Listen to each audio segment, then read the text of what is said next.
各位早晨，我係大媽，食晒離唔開跳舞嘅怪咖，練舞室但壓是保持佢先會發泄到，希望有一日俾人見到我嘅好。啲頭髮過眉喎。係你睇我唔順眼，明明要求全部有一種係咁雞眼挑骨頭，係咪因為唔係你心噃？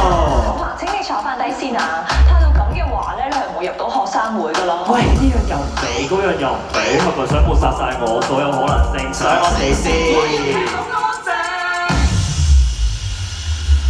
Break the rules. Break the rules. Break the rules. Break the rules.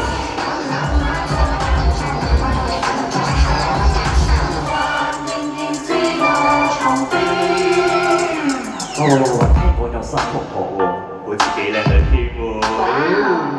Hello， 我係 Vivian 啊，我都幾守校規㗎，請大家多多指教。係，至於我轉校嘅原因係，我而家就話你知，總係要由乖乖地先上到嚟㗎，隨心隨性係我自細嘅理由。我哋個性獨特個性，點解唔係做氣質？轉校因為太多人，所以我呢個冇發生。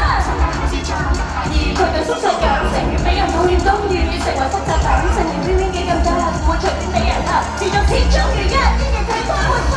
日日匿喺自修室，佢個人而有話，忽略晒內涵，應用魅力同優質，靠雙手發掘，生活變得踏實，將所有提醒我嘅嘢全部都一下集。要發揮好自己嘅優勢，唔好俾人説話影響感到羞愧。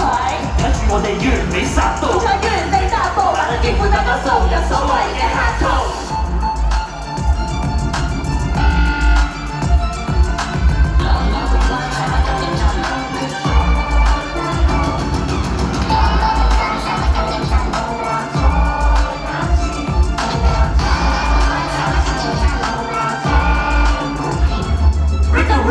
攞滿分，上得更認真，仲要自己即使佢哋覺得黑人憎。Break the rules，攞唔攞冠軍，上得更認真，唔好用你嗰套準則衡量我人生。Break the rules，攞唔攞滿分，上得更認真，忠於自己即使佢哋覺得黑人憎。Break the rules，攞唔攞冠軍，